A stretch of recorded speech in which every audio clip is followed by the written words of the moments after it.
por recibirnos en tu casa. Agradecimientos para ti, Cris. Vamos a hacer esta píldora.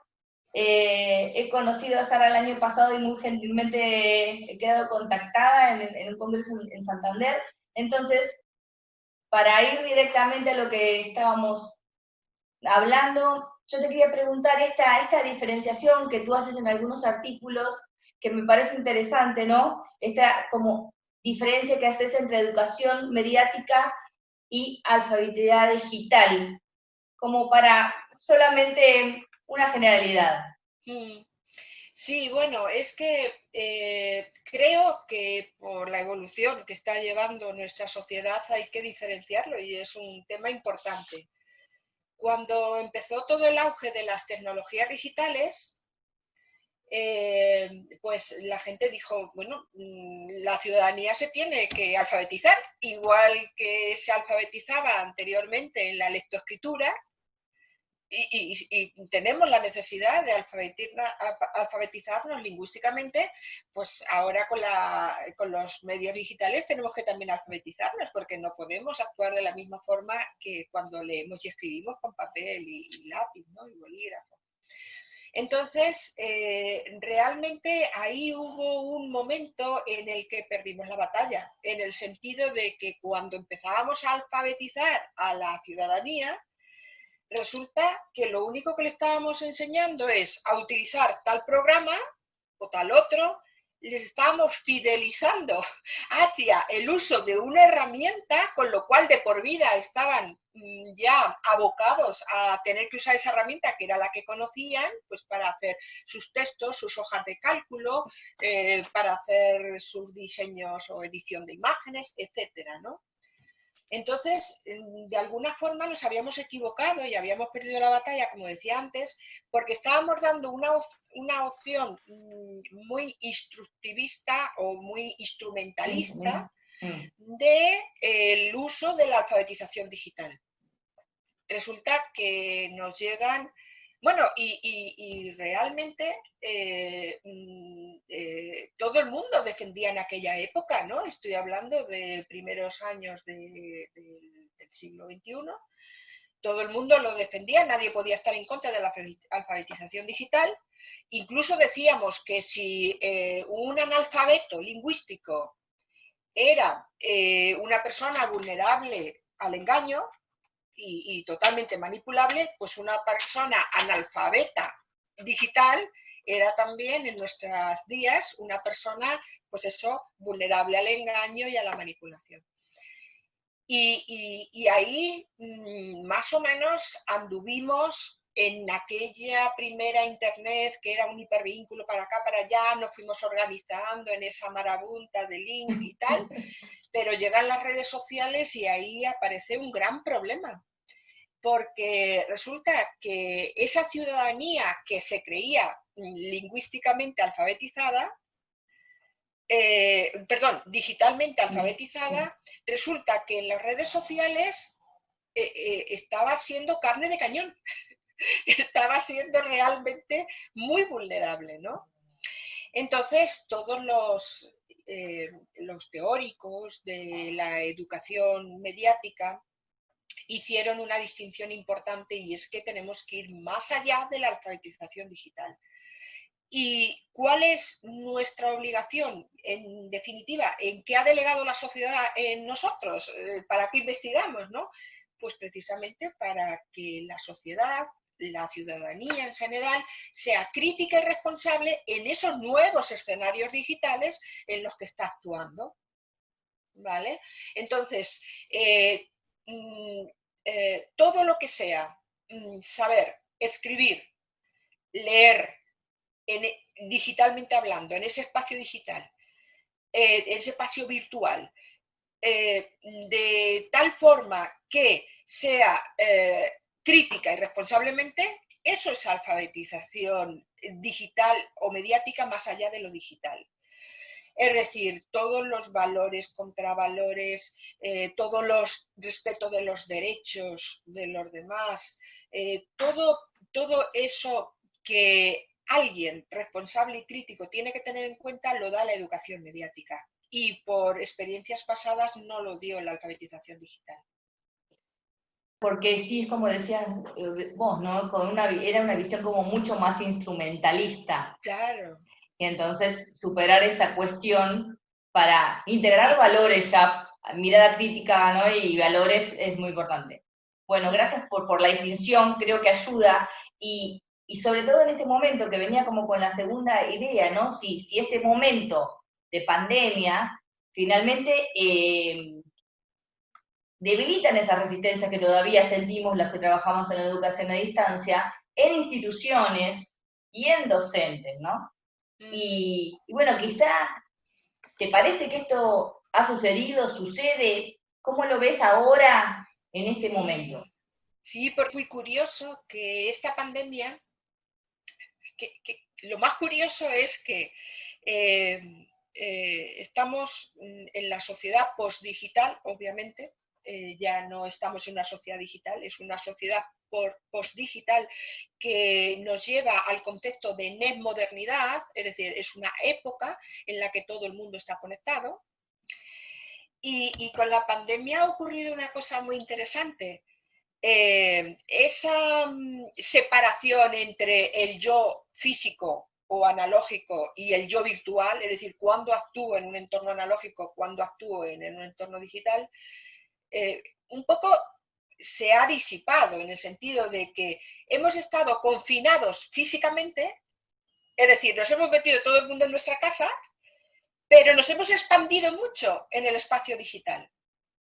Claro, a nivel de educación ha sido tremendo, porque ahí nos hemos dado cuenta de cuántas carencias tenemos para que el ser postdigital pueda actuar con pleno derecho en ese espacio virtual. Claro. Porque es que no está alfabetizado mediáticamente y volvemos a lo que decíamos antes.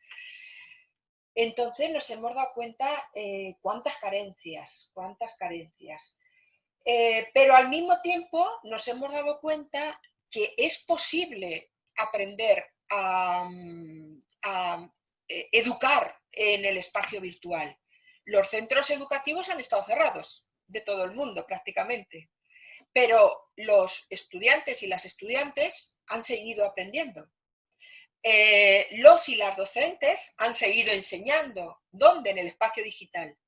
Ha sido muy traumático porque, como no sabían, han tenido que aprender deprisa, corriendo, de mala forma, sin una fundamentación teórica y básica que y reflexiva, ¿no? Que les llevaría a hacerlo realmente bien, pero el esfuerzo que ha hecho la comunidad educativa, incluidos padres y madres, ha sido tan grande que yo creo que es algo positivo y que nos ha traído esta pandemia. Ojalá y no la hubiésemos tenido, porque ha sido demasiado traumático, ¿no? Sí, pero realmente hemos tenido cosas buenas, cosas malas que hay que analizar y ver qué pasa con ellas. Sí, yo he percibido también esto de que muchos colegas se han dado cuenta de que podían algunas de estas posibilidades y que quizá sea lo que te preguntaré después, ¿no? ¿Cómo será esto de la pospandemia en términos de educación? Esto por un lado, pero antes, estos docentes que no han tenido un acercamiento a las TIC, no vamos a hablar ahora de las TRICs, será en otra oportunidad, claro. Pero me parece que estamos totalmente de acuerdo ahí.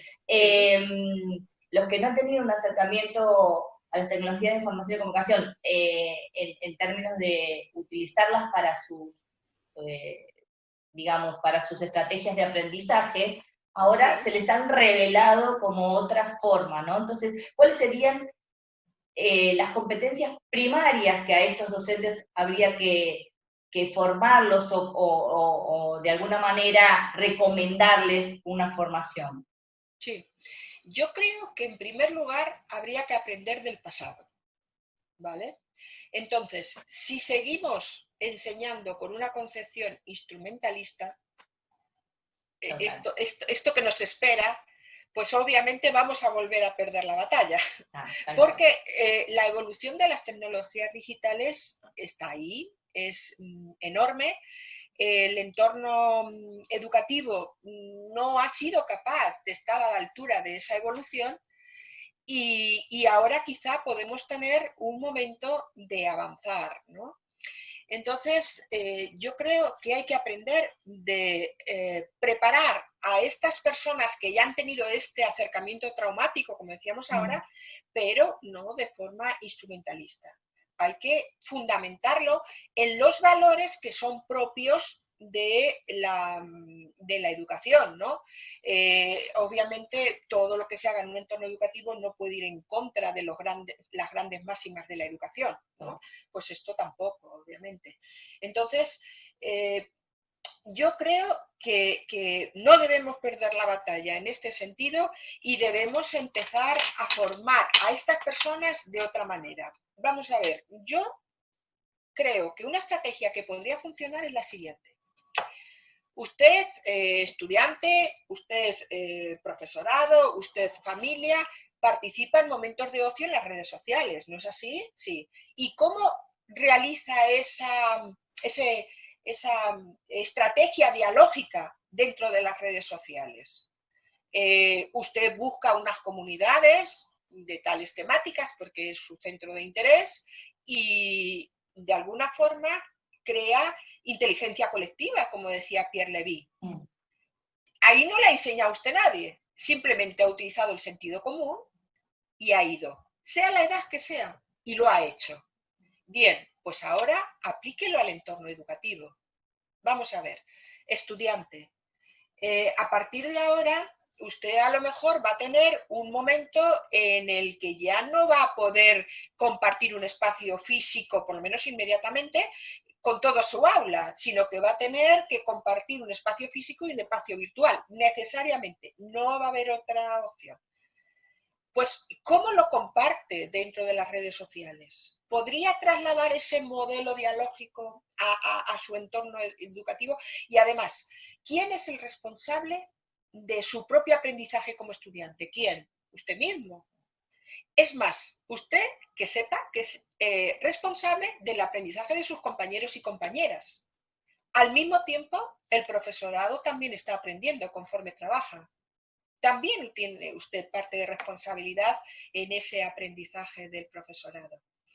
Entonces, usted como estudiante lo tiene muy claro, pero usted como profesorado también lo tiene claro. Ese modelo dialógico trasládelo a su aula. Usted como familia también lo tiene claro, haga lo mismo. Entonces, yo creo que un poco el modelo a seguir podrían ser precisamente en las redes sociales, teniendo en cuenta que las redes sociales tienen cosas muy buenas, cosas muy malas, cosas menos buenas, cosas menos malas. Entonces, vamos a actuar de forma crítica y con sentido común, ¿no? Hay mucho para reflexionar y para experimentar y para trabajar conjuntamente, pero este empoderamiento del aprendizaje por parte de los estudiantes es importantísimo y a mí me interesa mucho esta parte de la autogestión del aprendizaje de las personas, porque en realidad los prepara todavía más para la vida profesional, ¿no? Que es algo de lo que me interesa particularmente de la educación a distancia. Pero bueno, no va de esto. Creo que ya más o menos lo dijiste, que era esto, cómo piensas que será la educación post-pandemia, ¿no? Sería todo esto que venimos hablando. Eso sería todo. No sé si quieres dar una reflexión, algo que tú veas hacia el futuro. Si tenemos tiempo, ¿Sí? me gustaría decir que una de las cosas que he leído y que me han puesto más triste últimamente son las declaraciones de nuestro ministro de Universidades, el doctor Manuel Castells, que para mí es una persona que ha marcado mi carrera profesional. Yo considero que es una de las personas más inteligentes con las que yo he topado, tanto en sus artículos, cuando he hablado con él en alguna ocasión. Y me dejó muy triste la apuesta que hacía tan grande y tan despreciativa hacia la educación a distancia. Hacía una apuesta muy grande a la educación presencial, grandísima. y una apuesta bastante despreciativa a la educación a distancia. Es decir, cuando le preguntaban qué va a pasar de la universidad después de la pandemia, él hablaba que obviamente la universidad iba a ser presencial. Y no avanzaba más para allá. Y que íbamos a volver a la presencialidad. Y que, no obstante, reconocía acciones de universidades a distancia muy buenas, pero no iba más allá, salvo el reconocimiento específico de algunas universidades a distancia. Creo que esto nos deja muy tristes, porque esto es una involución clarísima. Y yo aquí tengo que no estar de acuerdo con mi maestro. Es que es así la realidad.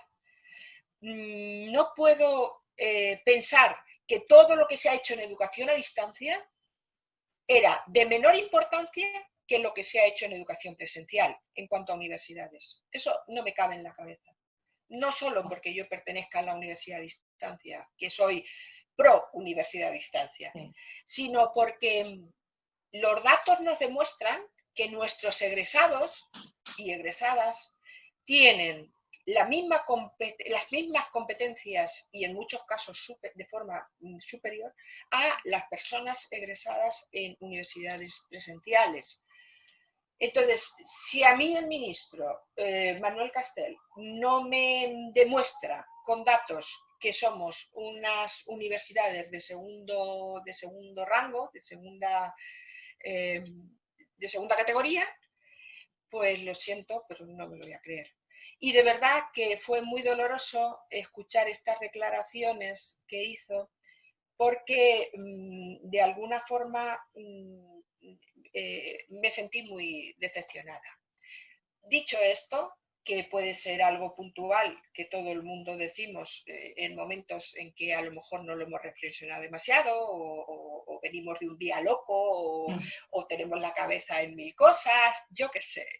Fuera de esto, creo que la universidad virtual y digital ha venido para quedarse después de esta pandemia, y que la gente que no crea en ella va a involucionar, y que la gente que apueste por este modelo mixto va a triunfar en un futuro. Bueno, es mi reflexión, es mi opinión personal y aquí la dejo, Cris. Mil gracias por tu última reflexión, que la voy a dejar ahí latiendo para que todos la piensen. Y te agradezco muchísimo, muchísimo, ha sido muy agradable este momento contigo. Te mando un beso grande. Muchas gracias, un beso también para ti y por supuesto mi agradecimiento para ti y para tu universidad. Gracias.